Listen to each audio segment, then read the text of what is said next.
Bismillahirrahmanirrahim. Assalamualaikum warahmatullahi wabarakatuh. Selamat sore, salam sejahtera bagi kita semuanya. Om Swastiastu, Namo Buddhaya, salam kebajikan. Yang saya hormati para Menteri Kabinet Indonesia Maju, Pak Menkes, Pak Mensekap, yang saya hormati Panglima TNI dan Kapolri, yang saya hormati Gubernur dan Wakil Gubernur Provinsi Kepri beserta Ketua DPRD Provinsi, yang saya hormati Pangkop Gapwilhan I beserta Pangdam, Kapolda, Kejati, Danrem, dan Lantamal, Kabinda, dan Lanut, beserta seluruh Bupati dan Wali Kota, Wakil Bupati dan Wakil Wali Kota, beserta Ketua DPRD Kabupaten dan Kota, serta Sekda dan Asisten, serta Ketua-Ketua Satgas, beserta Kepala Dinas Kesehatan, se-Provinsi Kepri, Bapak Ibu sekalian yang tidak bisa saya sebut satu persatu, hadirin yang berbahagia. Pertama-tama saya ingin menyampaikan ucapan selamat Idul Fitri 1442 Hijriah, minal aizin wal faizin, mohon maaf lahir dan batin. Dan terima kasih kepada Bapak Ibu sekalian yang telah bekerja keras dalam mengendalikan COVID, karena kita tahu ancaman COVID-19 sampai saat ini belum berakhir, bahkan di beberapa negara kembali naik secara eksponensial. Hati-hati, sekali lagi kita harus waspada. Ini hati-hati, saya ingatkan, hati-hati, jangan lengah, hati-hati, harus waspada terus.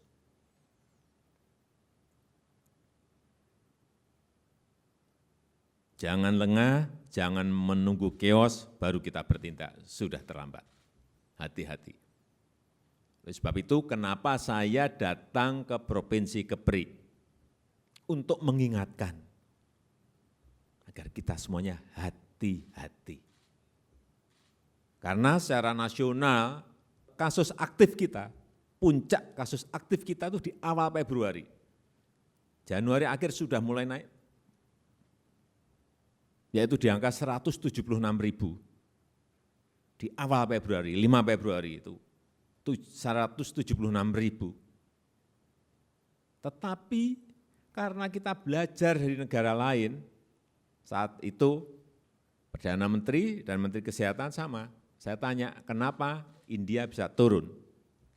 Jawabannya mikro lockdown. Kita tarik ke sini menjadi PPKM skala mikro. Karena kita memiliki kekuatan di sini. Struktur kita sampai ke bawah ada. Ada kepala desa, ada RT RW, dan juga ingat, ini yang juga penting, kita punya Babinsa dan Babim Kamtipmas. Yang infrastruktur ini harus kita pakai dalam rangka PPKM skala mikro. Jadi dalam lingkup kecil ada kena satu, langsung isolasi. Ada dua, langsung karantina. Cepat gerakan kita, kalau ini bisa berjalan. Oleh sebab itu tadi Panglima dan Kapolri sudah menyampaikan, Pangdam, Danrem, Kapolda, dan juga dibantu Pangkop Gapwilhan, tentu saja dengan Pemda, sudah diingatkan oleh Panglima dan Kapolri, diberi waktu 2 minggu untuk menurunkan terus. Saya hanya mengulangi lagi, karena setiap pagi sarapan saya itu angka-angka. Semua kabupaten ada, semua kota ada, semua provinsi saya punya. Jadi coba dilihat, dari 176 hari ini sudah turun menjadi 87.000. Kelihatan terus, grafisnya kelihatan turun. Jangan sampai karena lebaran kemarin, ini kita sudah melarang mudik tapi tetap ada 1,5 juta yang mudik. Naik, enggak apa-apa tapi kecil saja, ini yang kita harapkan. Oleh sebab itu jaga-jaga harus terus kita tekan. Kemudian kita lihat di Kepri, berapa kasus aktif, supaya kita bisa melihat angka-angkanya.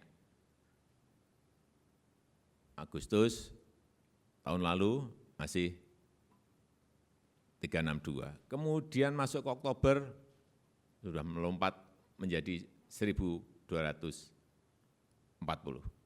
Bisa turun di bulan Februari sampai 192. Tapi kelihatannya Bapak Ibu tidak waspada di sini, di bulan Februari dan Maret.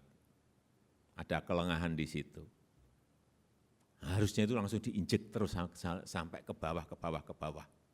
Sehingga April dan Mei sekarang sudah 2015.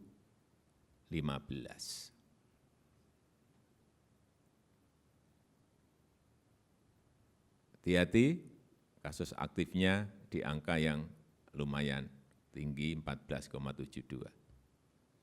Angka kesembuhan di Kepri masih 83%. Nasional, angka rata-rata nasional sudah 92%. Sehingga ini menjadi kewajiban dan tanggung jawab kita semuanya, Bupati, Wali Kota, Gubernur, Pangdam, Kapolda, didukung Kejati, semuanya harus bergerak agar yang namanya angka kesembuhan itu bisa diperbaiki sehingga naik terus. Kalau kurang obat, sampaikan ke Pak Gub bisa menyampaikan ke Menteri Kesehatan apa yang kurang. Kalau ada misalnya ventilator, Pak ini ventilatornya masih ini sehingga banyak yang meninggal, sampaikan. Hal-hal yang menjadi kunci itu harus kita siap. Obat, ventilator, dan lain-lainnya harus siap. Coba kita lihat, Batam, hati-hati, angka kesembuhannya sudah tinggi, paling tinggi, tapi masih 90%. Rata-rata nasional sudah 92. Dan yang paling hati-hati, Lingga. Angka kesembuhan masih di angka 32%. Tolong itu dilihat. Anambas juga masih 54, masih jauh dari angka kesembuhan nasional di 92. Tolong dilihat secara detail. Saya ingin, misalnya suatu saat saya ke Anambas, saya tanya itu betul-betul, Pak Bupati tahu angka kesembuhan berapa, angka kematian berapa, sehingga ngikuti setiap hari. Saya tuh setiap hari ditanya kalau nasional yang ngerti. Tapi provinsi, kabupaten, dan kota, semua ada catatan saya. Di angka-angkanya itu. Kemudian angka kematian, ini hati-hati, Karimun, ini tinggi, ini hati-hati. Kemungkinan seperti tadi yang disampaikan oleh Menteri Kesehatan, yang lansia belum segera disuntik vaksin, sehingga kematiannya tinggi 3,31. Yang lain-lain sudah di bawah nasional. Catatan-catatan seperti ini juga untuk mengingatkan kita semuanya. Kemudian indikator pengendalian pandemi COVID, ini apa sih? Ambil yang sebelah kanan saja. Testing, tracing, treatment, tadi sudah disampaikan oleh Pak Menkes. Pentingnya yang saya dua tadi betul, testing dan tracing yang kita ini agak lemah. Testing sangat kurang, tracing juga sangat kurang. Ini kalau ini indikator dari WHO. Testingnya kalau baik itu ditulis memadai. Kalau lumayan, tulisnya sedang. Kalau enggak baik, namanya terbatas. Nah, ini masih terbatas semua di sini. Testingnya terbatas, tracingnya juga terbatas. Ini yang harus diperbaiki sehingga menjadi sedang, naik lagi menjadi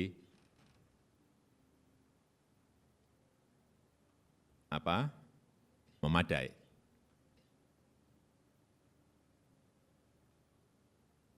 Treatmentnya sudah memadai. Tapi yang dua itu hati-hati. Angkanya juga hati-hati. Kemudian BOR, Bed Occupancy Ratio untuk Kepri. Tadi Pak Gub menyampaikan 45,6, ya betul. Sudah di bawah 50, tapi BOR nasional kita di angka 29, dekati BOR nasional 29. Ini tugasnya juga Pangdam dan Kapolda. Penting yang namanya BOR itu dilihat. Kalau lebih dipertajam lagi, di mana BOR-nya yang tinggi, di Karimun dan di Batam.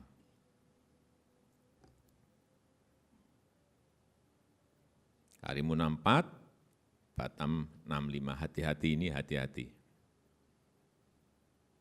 Moga-moga dalam sehari dua hari ini, seperti tadi ada laporan di rumah sakit di Pulau Galang sudah rendah, ya moga-moga nanti mempengaruhi angka-angka ini. Yang kita harapkan itu, saya hanya menyajikan angka-angka ini untuk mengingatkan bahwa ada yang memerlukan perhatian, ada yang perlu saya ingatkan. Karena ini penting, BOR ini penting sekali. Selalu yang saya pakai, seluruh provinsi, kabupaten, kota itu saya lihat BOR-nya. Kalau BOR-nya sudah di bawah nasional, sudah lega, tetapi tetap hati-hati dan waspada. Hati-hati, sama juga di Kepri ini. Kalau kita bisa mengendalikan dalam angka-angka yang baik, ekonomi akan mengikuti, percaya saya. Kalau Pak Gub bisa menurunkan tadi, angka-angka yang saya sampaikan tadi, nanti di kuartal kedua bisa lebih dari 7 di sini. Insya Allah bisa. Karena sekarang masih di kuartal pertama masih minus 1,19, betul. Bisa, tapi ini butuh effort kita semuanya. April, Mei, Juni. Nah, karena target nasional kita juga kurang lebih 7. Di sini memiliki tadi peluang yang banyak. Dan di kuartal pertama, Januari, Februari, Maret, tahun ini, kita juga masih di minus 0,74%. Tapi sekali lagi, saya optimis, kalau COVID-nya semua bisa kita tekan, insya Allah 7% itu bukan sesuatu yang mudah dicapai, tapi saya meyakini insya Allah bisa kita, target itu bisa kita capai. Tapi ya itu, ya saya datang seperti ini ya, saya perlu mengingatkan ada hal-hal yang memang perlu kita kerja keras. Dan akan selalu saya ikuti harian. Karena targetnya enggak enteng. Coba bayangkan, ekonom banyak yang menyampaikan, minus 0,74 kok melompat jadi 7. Ya, kita punya data, kita punya hitungan, dan kita juga memang harus berusaha. Karena begitu kuartal kedua bisa mencapai itu, kuartal ketiga, kuartal keempat akan lebih mudah. Ini menyangkut psikologis kok. Tapi begitu COVID masih menanjak, waduh jangan berharap angka itu, jangan berharap. Ini tugas kita bersama dan sekali lagi perlu saya ingatkan. Jadi saya ingin mengingatkan pertumbuhan ekonomi di Kepri yang tadi sudah saya sampaikan minus 1,19%. Ini sektor yang tumbuh itu informasi dan komunikasi, yang terkontraksi itu sektor transportasi dan akomodasi. Ini artinya mungkin ini masuk akomodasi, transportasi masuk ke wisata. Yang perlu saya ingatkan, ini juga sudah mungkin yang ketiga atau yang keempat, mengenai serapan APBD. Ini masih 10,08%. Tolong provinsi, kabupaten, dan kota percepat belanja untuk menggerakkan ekonomi.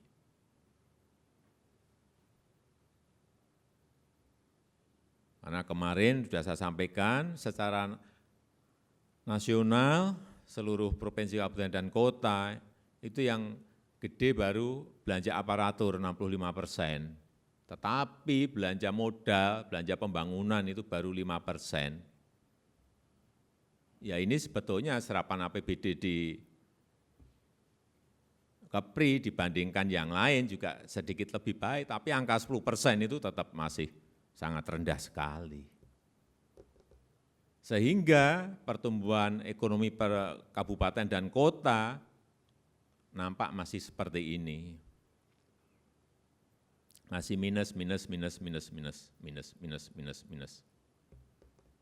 Belum ada yang positif. Tetapi sekali lagi, angka ini bisa berubah kalau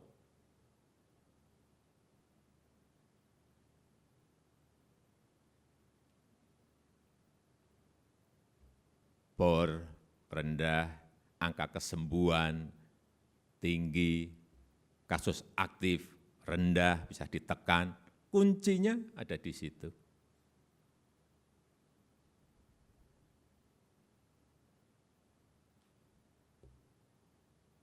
Saya rasa kerja keras kita semuanya, saya meyakini insya Allah akan bisa mencapai apa yang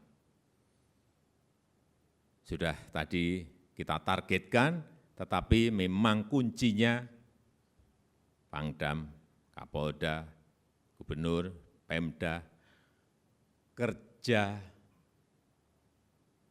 bersama-sama, mengkonsolidasikan bersama-sama.